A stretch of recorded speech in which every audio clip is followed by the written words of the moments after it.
Okay, let's finish this section by a few remarks and maybe re-emphasizes some of the points.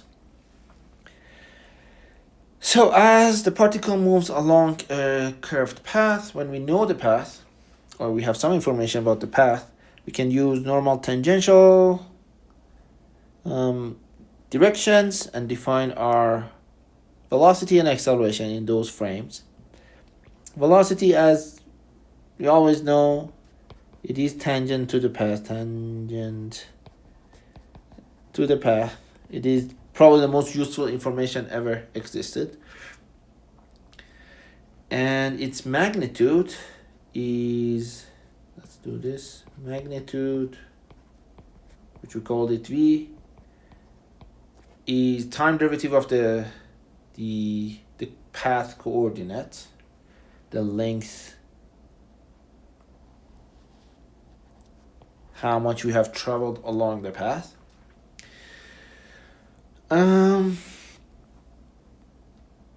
Acceleration is a n ut. It has two components. Why did I write it so bad? What? Why did I write an? At ut plus an un, when at was rate of change of speed, or we know we can write it as second time derivative of the path coordinate, and an is v squared over rho,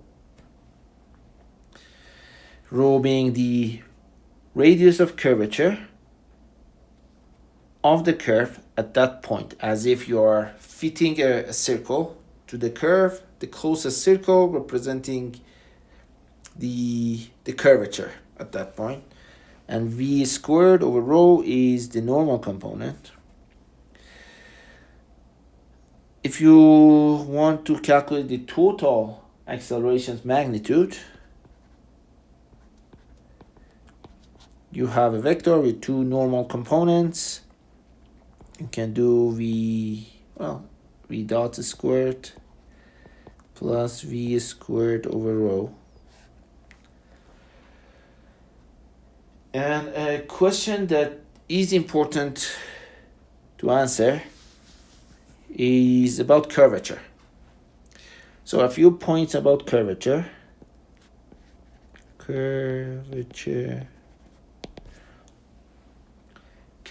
is the radius of, well, let me think. Radius of curvature and curvature. I think definition of what we call curvature. I should have looked it up. But let's go with this, the thing that I'm more certain of. Radius of curvature, rho. So it is the radius of a circle. Radius of a circle fitted, so the closest circle to the curve, bad handwriting, to the curve at that point, at any point. That is a radius of curvature. Note that if the path is a pure circle, if the path is circle, radius of curvature at any point is the same.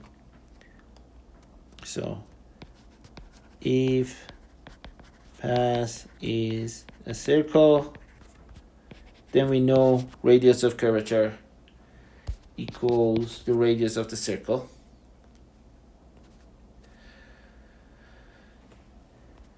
But if the path is arbitrary, then we are in a pickle, because we may not easily know the radius of curvature. But there is a way. If the path equation is given somehow. Y is some f of x. So you know the path, the equation of the path. For instance, you know your path is quadratic if it's a projectile motion, or in any other way given to you. Then you can find the radius of curvature to be a quite long equation. 1 plus d dy dx squared to power 3 over 2, or 2 over 3 divided by second derivative d dy d2y d2y over dx2. You can use the equation and its first and second time derivative with respect to x. Note that these time derivatives are, or these derivatives are with respect to x, not time. You can use this equation to find the curvature at any point. And I want to say something else. Oh, if the path is a straight line,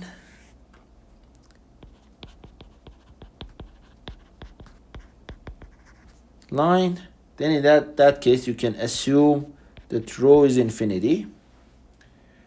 So if you do that, your normal component will be whatever speed squared over rho over infinity, which is 0.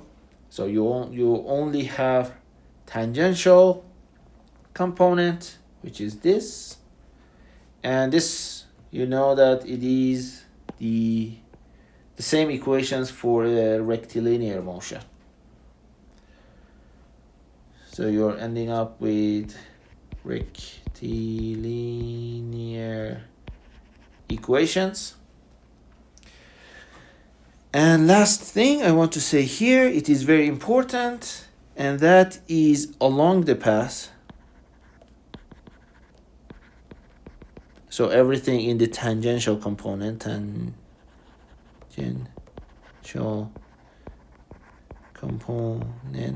tangential component of the motion, all equations resemble rectilinear motion. And by that I mean we have the position coordinate s, the time derivative is magnitude of velocity, the time derivative of that is tangential acceleration, and you can use all the same equations. If the tangential acceleration is constant, for instance, you can use constant acceleration equations to find the position or speed down the path at a later time. So it is important to note that in the tangential direction, the motion looks like a rectilinear. You can intuitively also think that if you have any curve, you can flatten the curve or straighten it, and along that path, the motion looks the same. So I think that is all I have for now. Oh, there's one other thing I wanted to say. I leave that for class. So yeah, that's not important here. I verbally say it, but leave it at that. That even if the motion is 3D motion, we still need only the normal and tangential components. The binormal vector that we defined a couple of videos ago, actually there is never any velocity or acceleration in that direction. And that's the beauty, one of the beauties of tangential normal frame. Everything can be described by just two. All right, I'll leave you with this, and we see a lot of examples in class. So see you there.